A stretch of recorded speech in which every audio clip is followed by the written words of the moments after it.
Révélé, l'Évangile de Luc, un message transformateur pour cœur en quête de miracles sacrés. Dans la 3e année de Joachim, roi de Juda, une grande agitation régnait dans les terres de Galilée.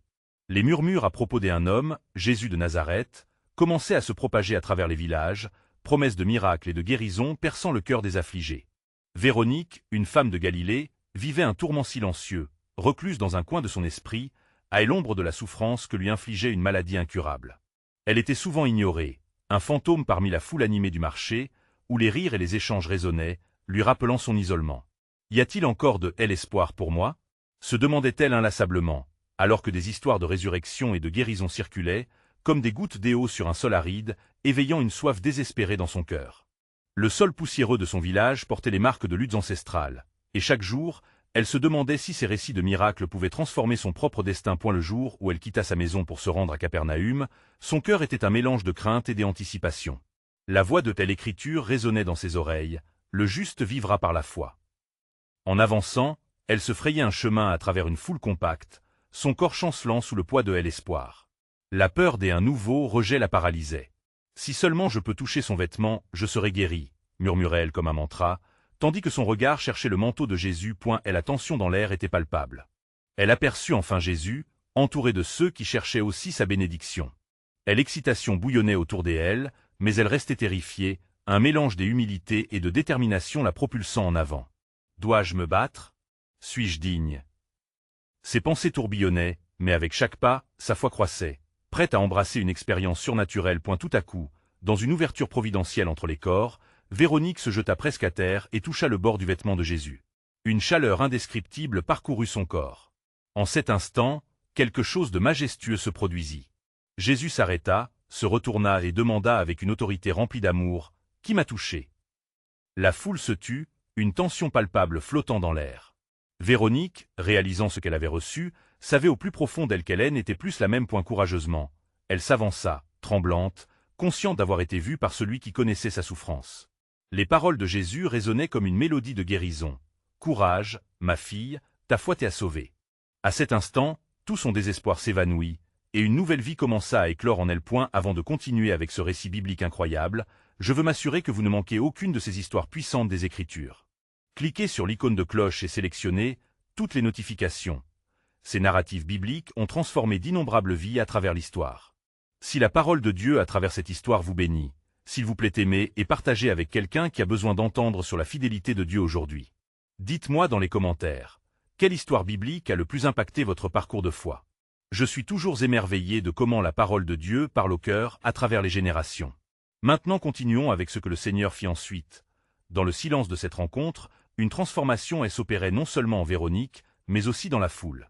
Des regards soulagés, des murmures émerveillés, chacun conscient que ces instants avec Jésus portaient une profondeur spirituelle incroyable. La foi de Véronique n'était pas seulement un acte supplémentaire, mais un lien sacré, un pont entre le dénuement et la plénitude. D'où venait-elle et où allait-elle? L'histoire de Véronique, inscrite dans les annales saintes, témoigne du pouvoir de la foi. Ce récit, scintillant de promesses divines, ne fait que commencer. Que la recherche de Dieu nous pousse à avancer, même dans les moments les plus sombres. Véronique s'éveillait à une existence renouvelée, chaque souffle qu'elle prenait une déclaration de gratitude. Elle avait été isolée, mais à présent, elle se tenait libre. Les murmures autour d'elle étaient empreints d'un nouveau respect, une admiration pour celui qui avait suscité en elle une foi vivante, la foi qui guérit. Cependant, dans le ciel étoilé de Capernaüm, un mystère se tramait, et les cœurs affligés se tournaient vers ce Messie, cherchant des réponses au-delà des épreuves humaines. Tandis que Jésus poursuivait sa mission, il venait d'annoncer que le royaume de Dieu était proche. Les paroles de Jésus résonnaient comme un écho puissant dans les ruelles de la ville, éveillant les âmes meurtries à la réalité d'un amour incommensurable et d'une espérance qu'elle n'avait jamais pensé possible. Les aveugles et les boiteux affluaient vers lui, des royaumes de douleur se transformaient en royaumes de lumière. Un matin, un homme riche, nommé Zachée, entendit parler de Jésus. Son cœur brûlant de désir, il se mit en quête de goût à cette promesse de transformation. Cependant, une barrière se dressait devant lui. Sa petite taille l'empêchait de voir au-dessus de la foule. Dans un élan de détermination, il courut en avant et grimpa à un sycomore, se hâtant d'y voir celui qui pouvait changer son existence. Alors que Jésus passait près de l'arbre, il leva les yeux et l'aperçut. Les paroles qui suivirent marquèrent un tournant décisif. « Zachée, descends vite, car il faut que j'y aille aujourd'hui demeurer dans ta maison. » La surprise, l'étonnement, et une vaste obscure de péché, Zaché tomba de la hauteur de son arbre dans la poussière, son cœur palpitant comme un enfant face à l'inattendu. Qui, parmi tous, le sauverait? Une nouvelle aube se levait sur sa vie, point les membres de la foule murmuraient, incrédules. Comment cet homme peut-il accueillir un pécheur? Pourtant, Jésus ne regardait pas l'étiquette que portait Zaché. Il voyait au-delà du mépris que Zaché avait subi, au-delà de son statut social et au-delà de ses péchés. Une lumière divine irradiait de son cœur en ce jour mémorable, alors que le fils d'un publicain répondit à cet appel divin. « Seigneur, je donne la moitié de mes biens aux pauvres, et si j'y ai commis du tort à quelqu'un, je lui rends le quadruple. » La transformation était tangible. Il n'était plus le même homme. Et la foule, au début hésitante, s'émerveilla devant ce changement. Les yeux se levèrent vers Jésus, l'ultime porteur d'espérance. Dieu était présent parmi eux, transformant des vies brisées en récits de rédemption. Ce qui avait semblé impossible devenait à présent une réalité, et l'amour divin se manifesta dans les cœurs ouverts. Ce jour-là, Jésus proclama « Aujourd'hui le salut est venu dans cette maison ». Un murmure de « Amen » émergea des rangs, une réponse collective à l'œuvre puissante de Dieu. Les promesses de restauration, atteignant leur cible, dévoilaient la profondeur des plans divins. Cependant, dans l'ombre de ces miracles, se trouvait la question persistante « Où conduisait cette voie de rencontre ?» La promesse du royaume de Dieu se révélait à chaque pas, mais le chemin était parsemé d'épreuves, et des cœurs maintenaient la lutte. Alors que l'ombre du Golgotha se profilait déjà, les préparatifs divins devenaient invisibles, tout en étant sur point dans les années à venir. Lorsque Jésus affronterait les ténèbres et que les cris de la crucifixion seraient entendus, les mots de Zaché résonneraient comme un reflet de l'espérance éternelle. Parce qu'avant la fin, la première étape du chemin vers la croix se trouvait dans le cœur de tout. Et ainsi, les promesses demeuraient non seulement pour Zaché, mais pour toute l'humanité, révélant un mystère. Car le Fils de l'homme est venu chercher et sauver ce qui était perdu. Alors que le soleil se levait sur Capernaüm, la lumière baignait la ville de promesses nouvelles. Les rues, animées par les échos des enseignements de Jésus, étaient empruntées par des cœurs affligés et des âmes en quête de guérison. La promesse du royaume de Dieu, agitée comme un vent puissant, modifiait la structure même de la vie. Le témoignage de la transformation de Zaché résonnait encore dans les esprits, alors que, parmi la foule, un autre homme se tenait, son cœur lourd de désespoir. Siméon, un homme malade depuis des années, vivait dans un isolement croissant, coupé du monde par ses souffrances. Les murmures des miracles de Jésus parvenaient à ses oreilles, mais ils semblaient si lointains, si inaccessibles. Ses yeux fatigués scrutaient la foule, cherchant le visage du Sauveur, mais la mer humaine s'étendait devant lui comme une barrière infranchissable. Ce matin-là, alors qu'il implorait du fond de son cœur, une poussée intérieure l'animait. « Si seulement je pouvais le toucher », pensait-il. Inspiré par la foi, il se mit à avancer, luttant à travers la marée humaine. Son corps défaillait, mais son esprit était ardent de conviction. Étrangement, cette foi palpable avait créé une atmosphère d'attente. Chacun semblait conscient des miracles qui se touchaient aux frontières de leur réalité quotidienne. Péniblement, Siméon parvint à se glisser dans la foule, près de Jésus. À travers un espace ouvert, il aperçut le Maître, entouré de ceux qui buvaient ses paroles. Son cœur battait à tout rompre, chaque pulsation lui rappelant ses années de douleur et de solitude. Se rapprochant, il leva une main tremblante, mais l'angoisse l'envahit. Que dirait-il de moi s'il savait mes péchés? Tout à coup, les yeux de Jésus se fixèrent sur lui, traversant la foule comme une flèche. Une compréhension divine illumina le regard du Sauveur. Sans mot dire, il tendit la main vers Siméon, comme pour lui prononcer la promesse d'un rétablissement qui allait bien au-delà du physique. En cet instant sacré, Siméon se sentit saisi par une force inébranlable.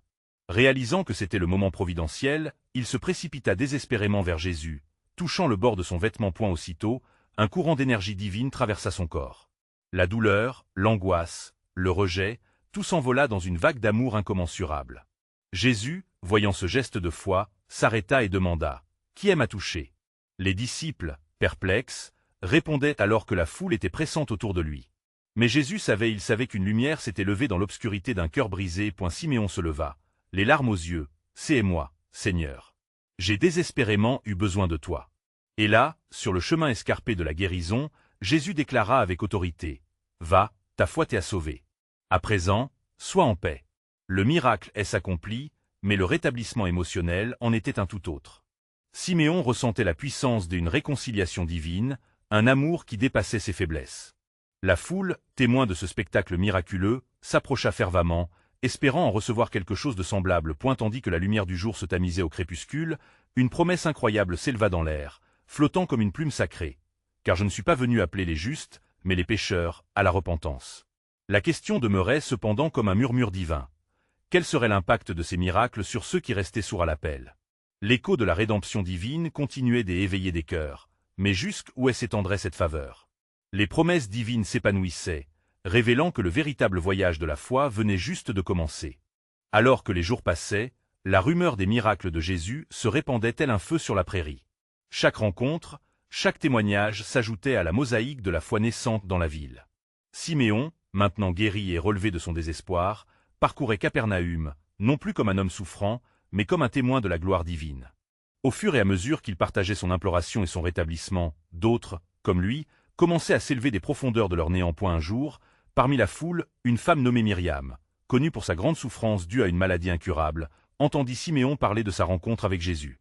Le récit empli de passion résonnait dans son âme affligée.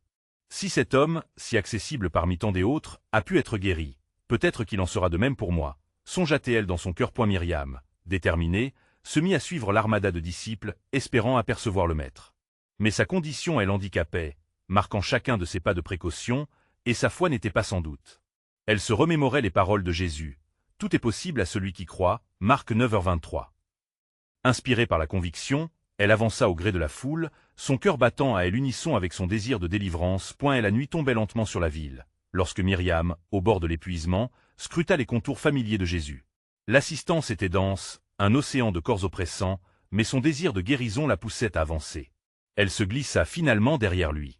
Sa main tremblante chercha le bord de son vêtement, une touche furtive, une prière silencieuse. Soupirant à l'unisson du flot de l'espoir, elle sentit une chaleur inédite envahir son corps au moment où elle effleura le tissu. À cet instant, tout sembla suspendu. Les chuchotements de la foule, les cris des enfants et le bruissement des vêtements s'estompèrent. Seule la bonté de Dieu résonnait. Myriam comprit que l'espoir n'est pas juste une illusion. Jésus, perceptif, s'arrêta. Les disciples, tournés vers lui, se mirent en alerte. « Qui m'a touché ?» demanda-t-il dans une voix qui semblait allier autorité et douce sollicitude. Myriam, pétrifiée par la crainte et l'émerveillement, se rendit compte que ce moment était sacré. Pleine de courage, elle avança timidement et, tombant à ses pieds, avoua « C'est moi, Seigneur. Si je t'ai touché, c'était dans l'espoir de vivre. » Jésus, la regardant dans les yeux, répondit avec douceur « Ma fille, ta foi t'a sauvée. Va en paix, et sois guérie de ta souffrance. » Luc 8h48. Les visages rassemblés, empreints d'étonnement, se tournèrent vers ce miracle manifeste. La colère, la haine, la douleur étaient en train de se transformer en foi et en gratitude. La lumière du royaume de Dieu brillait, défiant les ténèbres. Alors que les gens se dispersaient, se délectant de cet événement extraordinaire, Jésus se tourna vers la montagne, contemplant le ciel étoilé. Le murmure sur ses lèvres destinait un message. « Mes bien-aimés, cherchez et vous trouverez. » La foi d'un seul peut embraser des cœurs tout entiers. Avec une promesse omnipotente résonnant dans l'air, les mots de Jésus rappelaient à chacun que la guérison spirituelle va au-delà du corps. Elle touche à l'âme. Les cœurs s'éveillaient à la vérité divine et à un amour insondable, dessinant des contours au-delà de leur compréhension. Dans la pénombre, une nouvelle promesse s'annonça. Car l'Éternel a des projets de paix pour vous, et non de malheur, pour vous donner un avenir et un espoir. Jérémie 29:11. Quel nouveau miracle émergerait de cette intensité spirituelle soudainement éveillée? La quête ne faisait que commencer. Alors que Myriam s'éloignait, ses pensées tourbillonnaient, agitées par la joie et l'émerveillement. Elle venait de toucher l'essence même de la foi, une connexion palpable avec celui qui est l'alpha et l'oméga. Sa guérison, plus qu'un simple rétablissement, marquait le début d'une nouvelle vie. Capernaüm, ville témoin de cet acte prodigieux, se trouvait à l'aube d'une révolution spirituelle. Dans les jours qui suivirent, les rumeurs de la guérison de Myriam s'étendirent tel un écho divin. Les cœurs, auparavant amollis par le désespoir, commençaient à vibrer au rythme d'une espérance renouvelée. Les visages qui se tournaient vers le ciel la nuit, voyaient désormais les étoiles comme des promesses illuminées. Les gens de Capernaüm, pris par la curiosité et l'admiration, affluaient pour écouter cet incroyable enseignant. Mais au milieu de cette effervescence, Jésus devait faire face à un défi grandissant. Les autorités religieuses de Jérusalem, observant la montée de l'influence de Jésus, envoyèrent des messagers pour le surveiller. Dans leur cœur, ils nourrissaient l'amertume et la peur de perdre leur emprise sur le peuple. Ils s'échangeaient des regards inquiets, chuchotant sur les dangers d'une foi perturbatrice qui pouvait faire basculer l'ordre établi. Un jour, alors que Jésus prêchait sur la montagne, la foule était rassemblée, impatiente d'entendre ses paroles de vie.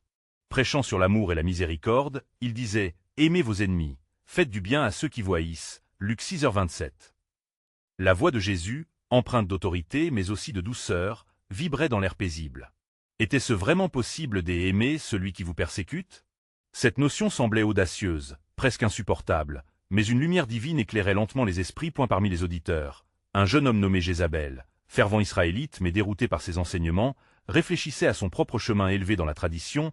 Il avait appris à mépriser ceux qui prétendaient être des impurs, ceux qui brisaient la loi.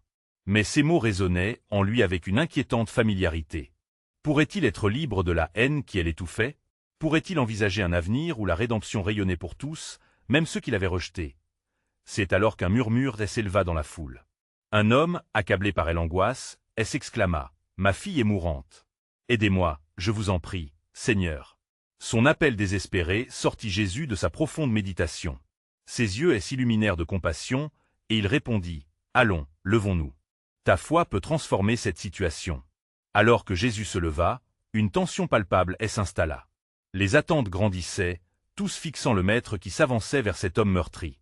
Au fond du cœur de Jézabel, un combat intérieur faisait rage. Accepter la foi du Nazaréen, c'était abandonner ses croyances enracinées. Cependant, l'exemple de Myriam le perturba de manière profonde, agitant les eaux de son âme. Chaque pas que Jésus faisait vers la maison de l'homme était une invitation à venir, à croire, à être transformé. Le ciel semblait s'ouvrir, offrant une vision d'espérance. L'ombre des autorités se profilait tout autour, mais qu'importait la menace, quand l'amour du Christ se manifestait au milieu de la douleur. Le frisson d'un renouveau spirituel parcourait doucement cette assemblée avide. Myriam, de loin, contemplait la scène, se rappelant sa propre traversée des ténèbres vers la lumière. Tout dans l'air semblait vibrer de la promesse divine. De plus en plus de cœurs se réveillaient à la vérité que tout était possible pour celui qui croyait. Alors que Jésus se rapprochait de la maison, une voix s'éleva de l'intérieur. « Que fait cet homme ici ?» Les murmures de la colère et de l'incompréhension s'élevèrent, annonçant des conflits futurs. Mais au-delà de cette tension, une question fondamentale se posait. Le miracle serait-il permis au cœur assombri par le doute? Alors que les ténèbres et la lumière s'affrontaient, la promesse toujours résonnait dans l'air. « Car je connais les pensées que j'y ai pour vous, dit l'Éternel, pensées de paix et non de malheur, pour vous donner un avenir et un espoir. » Jérémie 29, 11. C'était maintenant un appel pressant pour ceux qui aspiraient à une rédemption sacrée et semencière. À cet instant, le plan de Dieu pour Capernaüm apparaissait clairement. Mais quel chemin tortueux mènerait ces élus vers le triomphe? Alors que Jésus s'approchait de la maison, la tension dans l'air devenait presque palpable. Les murmures de défiance au sein de la foule se faisaient de plus en plus insistants. L'homme désespéré, dont les larmes avaient baigné ses joues, sentit son cœur s'alléger un peu en voyant le maître s'avancer. Mais son esprit était tourmenté par les voix qui l'entouraient. Que pourrait faire cet homme face à la mort, qui semblait déjà frapper à la porte de sa maison? Le regard de Jésus, plein de compassion, saisit à la fois l'homme et ceux qui l'entouraient. Il chuchota alors avec assurance. « Ne crains pas, crois seulement. » Les mots pénétrèrent comme une lumière dans les ténèbres de l'inquiétude. À l'instant même, un silence étrange s'abattit sur la foule, comme si le ciel s'était penché en attente de ce qui allait advenir. À un moment où Jésus pénétra dans la demeure, l'atmosphère changea, feutrée par une sacrée attente. Les membres de la famille, la peur peinte sur leur visage, imploraient. Ils avaient vu les ténèbres s'emparer de leur bien-aimé, et maintenant, quoi qu'il advînt, faisaient appel à l'espérance que leur offrait ce prophète. Jésus, stoïque et serein, demanda calmement « Où l'avez-vous mise ?» Son assurance inébranlable jeta les bases d'un miracle, mais la résistance était encore palpable. Jézabel, restant en retrait, observa tout avec une intensité nouvelle. La voix du maître appela à cette foi qu'il n'avait jamais véritablement comprise. Chaque mot résonnait en lui, l'invitant à abandonner ses préjugés, à embrasser une réalité plus grande que lui-même, une réalité où la miséricorde et la foi concouraient à reformer le cœur humain. Les mots de Jésus, pleins de puissance, s'adressèrent à la jeune fille. « Jeune fille, je te dis, lève-toi. » La profondeur de cette déclaration était déconcertante, même pour ceux qui attendaient un miracle. La pièce vibrait d'une tension divine. Des instants éternels s'étiraient alors que l'assemblée retint son souffle. Et là, un mouvement brusque rompit le silence pesant. La jeune fille rencontra la lumière d'un nouveau jour, ses yeux s'illuminant pleinement. Elle se redressa comme si elle avait été réveillée d'un long sommeil, un halo de vie réintégrant son être. La maison éclata des allégresses, et des cris de joie remplacèrent les pleurs d'une douleur insupportable. Mais dans l'ombre, les autorités, écoutant le bruit de cette résurrection, ne pouvaient ignorer la menace qui pesait sur leur position. S'approchant des membres de la famille, ils murmuraient entre eux des accusations de tromperie et d'hérésie, cherchant désespérément à éteindre la lumière qui se levait dans cette cité. Jézabel, témoin de la puissance de Dieu manifestée à travers Jésus, ressentit son cœur battre avec une conviction nouvelle. Son esprit, hanté par des doutes nourris de préjugés, commença à se libérer. Comment pouvait-il encore ignorer cet amour inconditionnel qui transcendait les frontières de la tradition? C'était un moment charnière, un tournant où chaque âme devait choisir entre la lumière du Christ et l'obscurité du rejet. Alors que la rumeur de ce miracle se répandait comme une traînée de poudre, un espoir nouveau émergeait parmi les cœurs fatigués de Capernaüm. Le message de Jésus n'était pas uniquement pour les privilégiés, mais pour tous, même pour ceux qui avaient péché et ceux qui étaient exclus. Tous, dans ce grand tumulte, comprirent peu à peu que l'amour de Dieu ne connaissait pas de frontières. Et, comme une promesse divine émergente dans l'écho de leur vie, un murmure s'élevait à haute voix. Car l'Éternel a fait de nous un temple pour recevoir son Saint-Esprit. Il se souviendra de sa promesse d'amour, car rien n'est impossible à Dieu. Des défis redoutables se profilaient à l'horizon, mais un plan divin orchestré avec sagesse et amour se déployait peu à peu, et Capernaüm était sur le seuil d'une métamorphose extraordinaire. La joie régnait dans la demeure où la mort avait tenté d'installer son règne, mais maintenant, des larmes de bonheur remplaçaient les pleurs. Jésus avait transformé l'immense désespoir en louange. La jeune fille, redressée et vivante, était désormais le signe éclatant de la puissance de Dieu. Le bruit de cette résurrection vibrait dans chaque recoin de Capernaüm, s'élevant comme un cri d'allégresse jusqu'au ciel. Cependant, le tumulte des réjouissances fut bientôt assombri par l'ombre des autorités. Ces derniers, animés par une jalousie croissante, murmuraient et complotaient dans l'ombre. Face à cette démonstration glorieuse de la puissance divine, ils sentaient leur autorité menacée. Ils se rapprochèrent du père de la jeune fille, ces mots chargés de défis passant comme des flèches empoisonnées. Qui est cet homme qui se permet d'agir ainsi? Jézabel, même enivrée de tel émerveillement du miracle, perçut la tension croissante. Un combat spirituel se livrait à chaque instant, et son cœur battait furieusement sous l'impact de cette réalité. Les autorités avaient vu s'écrouler leur royaume de préjugés et de traditions, et il ne tarderait pas à agir. Il comprit alors que la recherche de la vérité n'était pas un chemin sans épreuve. Jésus, ayant perçu les murmures, se tourna vers la foule. « Tout ce que je le fais par la puissance de celui qui aime à envoyer. » Ces paroles, pleines de fermeté, établirent une distinction crue entre ceux qui s'accrochaient aveuglément à leur tradition et ceux ouverts au divin. Les échos de ces mots retentirent comme un rappel solennel dans les cœurs en lutte de ceux qui écoutaient. La brise légère portait des odeurs de joie mêlées à des soupçons d'angoisse. Le regard de Jézabel erra dans la fumée des murmures, son cœur balançant entre la crainte et l'espoir. Il savoura les premiers signes dès une foi naissante. Le Maître était une lumière dans les ténèbres, invitant chacun à faire le choix de la lumière. Dans un coin de la pièce, un groupe de disciples se tenait, contemplant avec étonnement le miracle. L'un d'eux, perplexe, posa alors une question brûlante. Mais comment ce changement peut-il s'opérer dans les cœurs des hommes? Jésus, reconnaissant l'âme en quête de vérité, répondit. Cet homme qui a foi en moi sera renouvelé. Il ne s'agit pas seulement de la vie ici, mais d'une promesse éternelle. Les mots de Jésus scintillaient dans l'air comme un rayonnement. C'était un appel à embrasser une nouvelle manière de vivre, guidée par la foi et la miséricorde. En cet instant, Jézabel prit enfin une décision intérieure. Ce qu'il avait cru être un simple acte de guérison était en réalité un appel à la transformation spirituelle, un appel à être porté au-delà de ses propres limites. Alors que les ombres se profilaient à l'extérieur, manifeste du désespoir des opposants, l'esprit des croyants s'élevait vers une lumière inébranlable. Le miracle ne se limitait pas à la résurrection de la jeune fille, mais s'étendait à tous ceux qui choisiraient de croire. L'écho de cette résurrection se propageait, suscitant des réflexions profondes sur l'espoir dans la souffrance. Chaque âme dans cette maison ressentait la puissance de la promesse divine, un appel à participer à l'œuvre de Dieu sur terre. La conversation se transforma alors en louange collective. Unissons-nous dans cette nouvelle réalité. Soudain, une voix sur l'arrière-plan murmurait une exhortation sacrée. Car ainsi parle le Seigneur, je ferai un nouveau pacte avec la maison d'Israël, et je mettrai ma loi au-dedans d'eux. La révélation était à portée de main, un mystère divin s'éveillant dans les cœurs avides de sa lumière. Qui oserait y participer? Les jours qui suivirent le miracle dans la maison de Jézabel furent lourds de tension. La nouvelle de la résurrection de la jeune fille se propagea comme une traînée de poudre à travers Capernaüm, amenant avec elle à la fois des cœurs débordants de joie et des âmes empreintes de méfiance. Les autorités religieuses, de plus en plus préoccupées par l'influence croissante de Jésus, se regroupaient dans des coins sombres pour comploter leur prochain mouvement. Dans leur cœur, l'amertume grandissait, comme la marée noire qui recouvre peu à peu la lumière. Un jour, alors que Jésus se dirigeait vers la mer de Galilée, une immense foule se pressait autour de lui, assoiffée de vérité et de guérison. Les hommes et les femmes, laissés pour compte par les systèmes religieux établis, cherchaient désespérément la lumière. Parmi eux, un homme, connu sous le nom de Bartimée, aveugle de naissance et assis au bord du chemin, entendit passer la multitude. Son cœur battait à tout rompre. Espérant, il se mit à crier, « Fils de David, aie pitié de moi !» À ce cri désespéré, Jésus s'arrêta. Il tourna son regard puissant vers Bartimée, et tous les visages de la foule se tournèrent, capturant l'intensité du moment. Les disciples, irrités par le tumulte, tentèrent de faire taire l'appel de tel aveugle. Mais Jésus, plein de compassion, ordonna qu'on l'amène près de lui. « Qu'est-ce que tu veux que je fasse pour toi ?» demanda Jésus.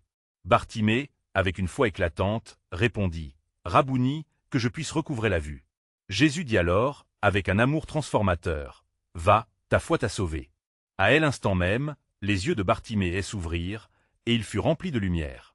La joie éclatante sur son visage illuminait les cœurs de ceux qui l'entouraient.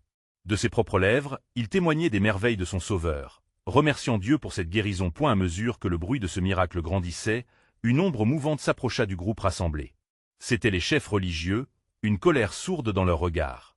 Ils observaient, sceptiques, les foules qui suivaient Jésus, et leur rage bouillonnait. « Ce n'est pas par l'autorité que tu opères ces signes, mais par le prince des démons », crièrent-ils avec dédain.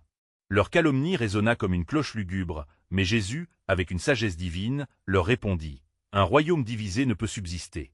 Si Satané chasse Satané, il est divisé contre lui-même. » Les mots de Jésus désarçonnèrent les accusateurs, plantant dans leur cœur la semence d'un doute. Les disciples, tremblants d'admiration, comprenaient désormais que leur maître était bien plus qu'un simple homme.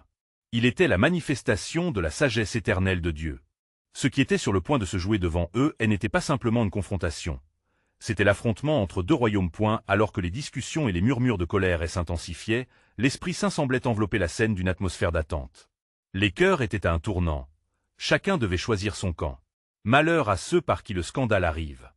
S'éleva la voix de Jésus, et tout Capernaüm retint son souffle. Mais pour ceux qui sont en quête de la vérité, sachez que tout sera dévoilé. À ce moment, une révélation percevable frappa les esprits attentifs. La lumière dissipe les ténèbres, et la gloire de Dieu ne tarderait pas à se manifester au milieu de l'opposition. Ainsi, au cœur de cette agitation, se dressait la promesse d'une délivrance éternelle. Les cœurs de ceux qui croyaient étaient déjà touchés, et ceux qui devaient se produire témoignaient de la puissance de Dieu sur cette terre. Car, comme il est écrit, « Je vous donnerai un cœur nouveau, et je mettrai en vous un esprit nouveau » Ézéchiel 36, 26. La lumière s'intensifiait, et le plan souverain de Dieu se déroulait lentement, invitant chaque âme à se tourner vers lui avec foi. Qui parmi la foule oserait répondre à cet appel? La foule, attirée par l'autorité de Jésus et témoin des merveilles qu'il accomplissait, se retrouva à un moment charnière de son histoire. Les cris de joie et les murmures de scepticisme s'entremêlaient, créant une symphonie d'espoir teintée d'angoisse. Au cœur de cette agitation, une femme courbée par des années de souffrance, appelée Véronique, se fraya un chemin à travers la multitude. Son corps était affligé par une maladie qui la tenait prisonnière, et son esprit tourmenté par le désespoir. Ses yeux, d'un éclat terne, fixaient Jésus avec une ferveur passionnée. « Si seulement je touche son vêtement, je serai guérie », murmura-t-elle dans son cœur, persuadée que la puissance de cet homme venait de Dieu. La liberté qu'elle recherchait était à portée de main, mais chaque pas vers lui était un combat contre sa douleur accumulée et la honte qui l'accompagnait. Lorsque Véronique arriva enfin dans le cercle formé autour de Jésus, elle parvint à glisser sa main tremblante vers la frange de son vêtement. Au moment où ses doigts effleurèrent le tissu, une force divine l'envahit, chassant instantanément sa souffrance. Jésus, sentant que la vertu était sortie de lui, se retourna et demanda « Qui m'a touché ?» Les disciples, perplexes face à la multitude poussée par la curiosité, répondirent avec une improvisation nerveuse. Mais Jésus, son regard brûlant de compassion, cherchait quelqu'un. Véronique, tremblante, sortie de l'ombre et confessant avec humilité son acte, témoigna de la guérison qui lui avait été accordée. Le regard de Jésus, empli de miséricorde, croisa le sien, et il lui dit « Ma fille, ta foi t'a sauvée. Va en paix. » Dans cette interaction sacrée, s'opérait un miracle au-delà de la guérison physique. Elle était aussi réconciliée avec sa valeur et sa dignité. Ce moment résonna comme un coup de tonnerre dans les cœurs présents. Un murmure parcourut la foule, des âmes troublées par la révélation de la bonté de Jésus. Les leaders religieux, cependant, ne pouvaient supporter cette révélation, leurs cœurs se raidirent de jalousie. Ils s'étaient tant accrochés à leurs traditions et leurs interprétations que la vérité, manifestée dans la vie de Jésus, fut un affront à leur autorité. Ébranlés par la réponse du Maître, ils tentèrent de semer la discorde parmi les foules.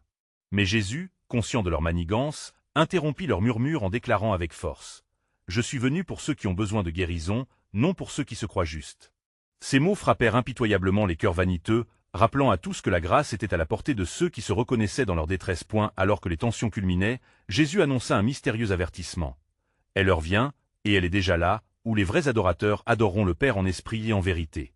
La promesse d'un culte authentique se dessine, un appel à transcender les rituels et à embrasser une relation vivante avec Dieu. Dans les cœurs de ceux qui écoutaient, des questions se formèrent.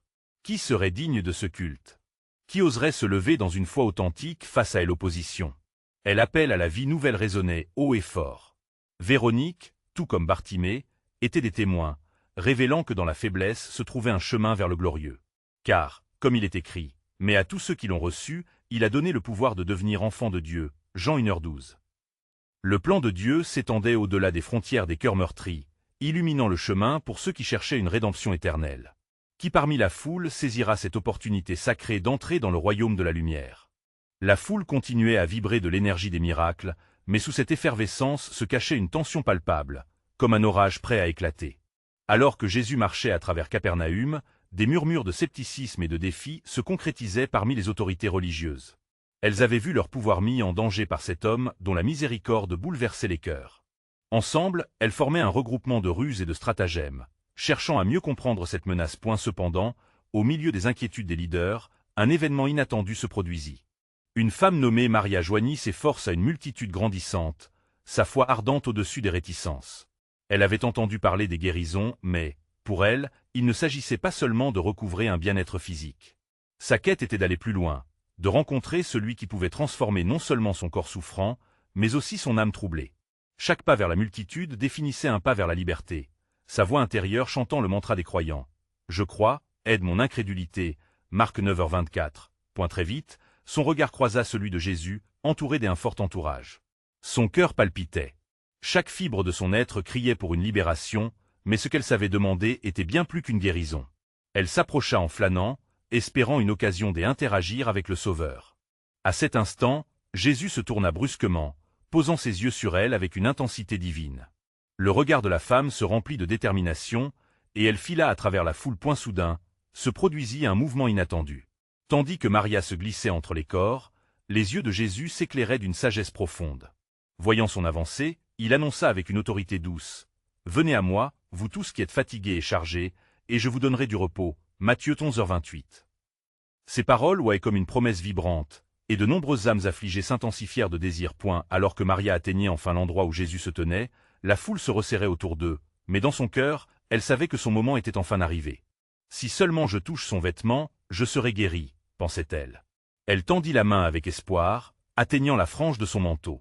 Au contact du tissu, une chaleur intense parcourut son corps, et en une fraction de seconde, le mal qui l'accablait depuis si longtemps s'évapora comme un brouillard au soleil levant. Jésus, tournant la tête, demanda « Qui aime à toucher ?» Un silence pesant suivit cette question, alors que ses disciples, amusés et perplexes, répondirent avec hésitation. Mais lui savait, et dans son regard, la reconnaissance d'une âme libérée. Maria, troublée par sa bonté, sortit timidement de telle ombre et se mit à genoux devant Jésus. « C'est moi, Seigneur » murmura-t-elle d'une voix tremblante. Elle lui raconta sa souffrance, comment chaque jour avait été une lutte. « Ma fille, » répondit Jésus avec une tendresse infinie, « ta foi t'a sauvée. Va en paix et sois guérie de ta souffrance. » À ce moment, tous présents ressentirent une vague de paix. Une vague connue, promesse d'un nouveau départ. Chaque cœur touché par cette annonce redécouvrait le sens de la dignité et de tel espoir. Les autorités, cependant, observaient dans l'ombre, leur irritation grandissant à mesure que la lumière de la vérité se révélait. Pour ces leaders, la montée en puissance de Jésus devenait insupportable. Ils murmuraient entre eux, visant à atteindre les âmes tourmentées, tentant de confondre la multitude avec des accusations de tromperie et d'hérésie. Mais chaque accusation, chaque interrogation ne faisait que renforcer la foi croissante de ceux qui avaient croisé le chemin de Jésus. Un jour, en réponse à leurs murmures, Jésus proclama avec force « Le royaume de Dieu est parmi vous ». Ces mots s'envolèrent comme une flèche dans les cœurs des justes et des égarés. Ces paroles inscrivaient au-dessus de tout mensonge, montant tel un appel désespéré à celui qui était prêt à abandonner son orgueil pour embrasser la vérité. Dans tout Capernaüm, la ferveur croissante pour Jésus illuminait les âmes tout autant que le flambeau dans une nuit noire. Le Fils de l'homme est venu chercher et sauver ce qui était perdu. Luc 19h10, déclarait-il, répandant une promesse d'amour incommensurable. Les jours passèrent, et malgré la tension grandissante entre les autorités et les disciples, une question se posa. Qui parmi la multitude allait se lever pour suivre cette lumière éclatante qui se révélait, et se charger du fardeau de la vérité à travers les épreuves à venir? Le mystère du plan souverain de Dieu se déployait sous les yeux émerveillés des croyants. Car je sais les pensées que j'y ai pour vous, dit l'Éternel, des pensées de paix et non de malheur, pour vous donner un avenir et une espérance. Jérémie 29, 11. Qui, parmi la foule, oserait répondre à cet appel sacré?